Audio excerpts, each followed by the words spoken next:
तो अब हम अगली सीट का जिक्र करेंगे और अगली सीट जिसकी हम चर्चा करेंगे बेहद ही हॉट सीट है। हम बात कर रहे हैं कुम्हरार विधानसभा सीट की।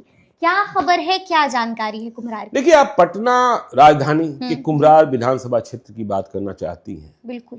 यह सीट तो बीजेपी की परंपरागत सीट रही है, इसमें कहीं कोई शक नहीं है। बिल्कुल। और विपक्ष ने इसे डी ग्रेड की सीट हमेशा माना है। अच्छा। जहां जीत बहुत मुश्किल है, जहां जीत बहुत मुश्किल है। और आप चुनावी इतिहास देखेंगे तो लगातार अरुण कुमार सिन्हा चुनाव जीत रहे हैं, ठीक है ना। अरुण कुमार सिन्हा की उम्र चाहे जितनी हो गई, अब तो 74 के हो गए हैं। 2020 में आपने देखा कि अरुण कुमार सिन्हा 81,400 मत लाकर चुनाव जीते। बिल्कुल। और धर्मेंद्र चंद्रवंशी जो आरजेडी के उम्मीदवार थे 54,937 मत लाकर चुनाव हार गए 26,463 मतों से। बिल्कुल। 2015 का नतीजा देखें, जब नीतीश कुमार महागठबंधन को लीड कर रहे थे, इसके बाद भी कुम्हरार में जीत नहीं मिली। ये बड़ी बात है। जब कांग्रेस, जेडीयू, आरजेडी सभी एक हो गए, तो अरुण कुमार सिन्हा ने 87,792 मत लाकर जीत हासिल की थी। और अखिल हैदर कांग्रेस के 50,517 मत लाकर चुनाव हारे थे। 37,275 मतों से जीत हार तय हुई थी। तो हम इन दोनों नतीजों से यह पढ़ने की कोशिश करते हैं कि 50 से 55,000 यहाँ इंडिया ब्लॉक का वोट है। बिल्कुल, हाँ। और तब तक आप यहाँ किसी दूसरे की जीत की बात सोच भी नहीं सकते हैं जब तक आप एनडीए के वोट बैंक में, बीजेपी के वोट बैंक, हम एनडीए भी ना कहें, बीजेपी के वोट बैंक में सेंधमारी न करते। ठीक है ना। तो यह कठिन प्रश्न है। अब देखिए, यदि हम 2025 की बात करें तो महागठबंधन में, इंडिया ब्लॉक में देखिए ठेलम ठेल की स्थिति होती है। अच्छा। यह सीट तुम ले लो, यह सीट तुम ले लो, यह सीट तुम ले लो, क्योंकि हमने कहा ना डी ग्रेड की सीट है। ऐसे ही अभी कांग्रेस और आरजेडी में मार फंसी हुई है। कांग्रेस कह रही कि हमें क्वालिटी सीट चाहिए। तो देखिए, 2015 में कांग्रेस ने लड़ा था, 2020 में आरजेडी ने लड़ा। आरजेडी से भी जो धर्मेंद्र चंद्रवंशी लड़े थे वह भी दूसरी जगह जा चुके हैं, वह भी दूसरी। तो अब इंडिया ब्लॉक में तो अभी तय ही नहीं है कि इस सीट पर उम्मीदवार कौन होगा।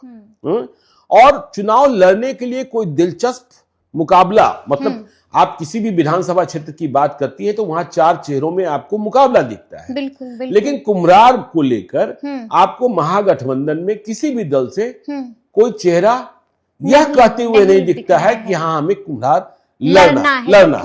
हाँ, कुम्हरार लड़ना है। लेकिन प्रशांत किशोर जो कह रहे हैं कि हमें सभी 243 सीटों पर चुनाव लड़ना है। हाँ, बिल्कुल, सभी 243 सीटों, गठबंधन ही नहीं। मतलब कई चुनावों के बाद बिहार में कोई एक पार्टी होगी जो सभी विधानसभा क्षेत्रों में चुनाव लड़ रही होगी, कैंडिडेट देगी। और प्रशांत किशोर की बातें शहरी क्षेत्रों में ज्यादा सुनी जाएगी।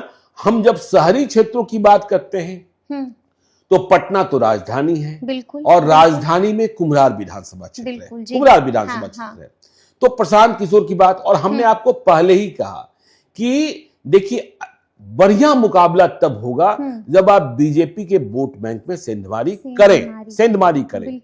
तो हम यह देख रहे हैं कि प्रशांत किशोर की पार्टी से उम्मीदवार कुम्हरार को लेकर करीब करीब तय है।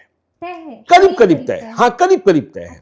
क्योंकि जिस तरीके से तैयारी चल रही है कुम्हरार में जनसुराज पार्टी की, वंदना कुमारी, बिल्कुल, हाँ, आप भी मिली हैं, बिल्कुल, हाँ, मिले हैं। तो वंदना कुमारी का पिछले कई महीनों से कैंपेन चल रहा है और चुनाव की अंतिम तैयारी, जो कहते हैं ना कि प्रशांत किशोर जिस मॉड्यूल में चुनाव लड़ते हैं, चुनाव प्रभारी की नियुक्ति, बूथ कमेटी, हर मोहल्ले की कमेटी, तो अब वंदना कुमारी उस मोड में जा चुकी है, उस मोड में जा चुकी है कि घर घर दस्तक देना, हाँ, हर दरवाजा खटखटाना, और वहां जो समस्याएं हैं, जो एंटी इनकम्बेंसी फैक्टर है, देखिए, हम इस बात को मानते हैं कि भाजपा वाले जीतते जरूर हैं, लेकिन 2019 का बाढ़ याद है ना, और किस इलाके में बाढ़, कुम्हरार, सुशील कुमार मोदी अब नहीं रहे, हाँ? और पप्पू यादव की वो तस्वीर, हाँ, पप्पू यादव की वो तस्वीर, लेकिन पप्पू यादव के उम्मीदवार को भी लोगों ने 2020 में वोट नहीं दिया था। हाँ, लेकिन हाँ, लेकिन पप्पू यादव और प्रशांत किशोर में फर्क है। हाँ, वंदना पढ़ी लिखी हैं। वंदना एक ऐसे समाज से आती हैं जिसमें यदि हुंकार जग गया तो फिर खेल हो सकता है। तो वंदना कुमारी उस मोड में, क्योंकि जनसुराज में साफ तौर पर दिख रहा है कि कुम्हरार का उम्मीदवार करीब करीब तय कर दिया गया है। करीब यानी कि ग्रीन सिग्नल जो है, हाँ, करीब। हाँ, हाँ, ठीक है। बाकी तो भाई सुप्रीमो है, अब कोई कुछ हो गया तो दूसरी बात है। और यदि हम बीजेपी की बात कर ले कुम्हरार को लेकर, तो हमने कहा कि अरुण कुमार सिन्हा की उम्र 74 साल हो गई है, 74 ईयर्स। एंटी इनकम्बेंसी फैक्टर भी काम कर रहा है। और पटना में कुम्हरार के बारे में बीजेपी के भीतर ही लोग कह रहे हैं कि वहां वैकेंसी है नए उम्मीदवार की, वैकेंसी है नए उम्मीदवार की। हाँ, तो भाई यदि वैकेंसी है तो फिर कौन लड़ेगा वहां से? बिल्कुल, ये बड़ा प्रश्न है। बिल्कुल जी। हाँ, कई लोग कहते हैं सम्राट चौधरी को भी चुनाव लड़ना है कहीं ना कहीं से। अच्छा, यह बात भी चर्चा में रहती है। कभी पटना साहिब की बात हो जाती है, कभी कुम्हरार की बात हो जाती है। अरुण सिन्हा यदि उम्र के कारण, देखिए अरुण सिन्हा पुराने आदमी हैं, वह अपने बेटा को भी चुनाव लड़ना चाहेंगे कि अरे मुझे नहीं तो मेरे बेटे आशीष सिन्हा को ही मिल जाए, बेटे आशीष सिन्हा को ही मिल जाए। देखिए यहां मनीष सिन्हा है, बीजेपी एनआरआई सेल वाले, और इधर के दिनों में उनकी सक्रियता पहले से तो देखिए आई कैंप और सामाजिक सुधार के अभियान, यह सब तो करते ही रहते हैं। और उन्होंने पटना की छाप दुबई तक छोड़ी है। और डॉक्टर राजेंद्र प्रसाद, देश के पहले राष्ट्रपति, उनके परिवार से आते हैं। अब बताने की जरूरत नहीं कि कायस्थ हैं जो अरुण सिन्हा हैं, तो वह भी लगातार लगे हैं, वह भी यात्रा भी निकाली। हाँ, और भाई जब भी प्रधानमंत्री आ रहे हैं, नरेंद्र मोदी आ रहे हैं, तो उन्हें मुलाकात का वक्त मिल जा रहा है, मतलब वेलकम पॉइंट पर। तो अब देखिए यदि विकल्पों पर बात करनी होगी तो फिर मनीष सिन्हा, हाँ मनीष सिन्हा सीमान तो आपको पता ही है, राजेंद्र प्रसाद का जिला। तो मनीष सिन्हा दुबई में थे, उन्हें बुला लिया गया, नहीं प्रधानमंत्री से मिल रहा है, ठीक है ना। तो कुम्हरार में उनकी चर्चा भी चल रही है, पंकज सिन्हा है, वह भी बहुत पूरी मजबूती से लगे हैं और पार्टी के हर कैडर को जानते हैं, पार्टी के संगठन को जानते हैं।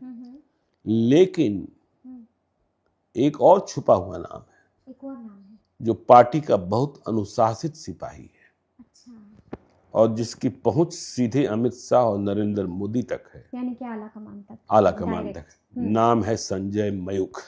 देखिए वो बार बार कहते हैं मुझे चुनाव नहीं लड़ना है, उन्हें चुनाव लड़ने की जरूरत भी नहीं है।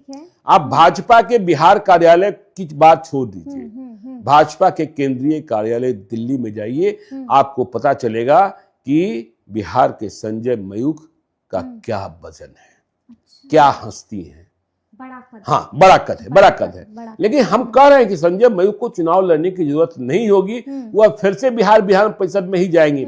लेकिन जो पार्टी के भीतर चर्चा होती है उसमें संजय मयूख का नाम भी लोग लेते रहते हैं। और संजय मयूख 2 या 3 बार एमएलसी हो चुके, लेकिन अब भी कोई अहंकार आपको नहीं दिखेगा। बिल्कुल नहीं। पटना आएंगे तो स्कूटर पर बैठकर आपके घर पहुंच जाएंगे। हाँ, बिल्कुल। कोई सुरक्षा का तामझाम नहीं।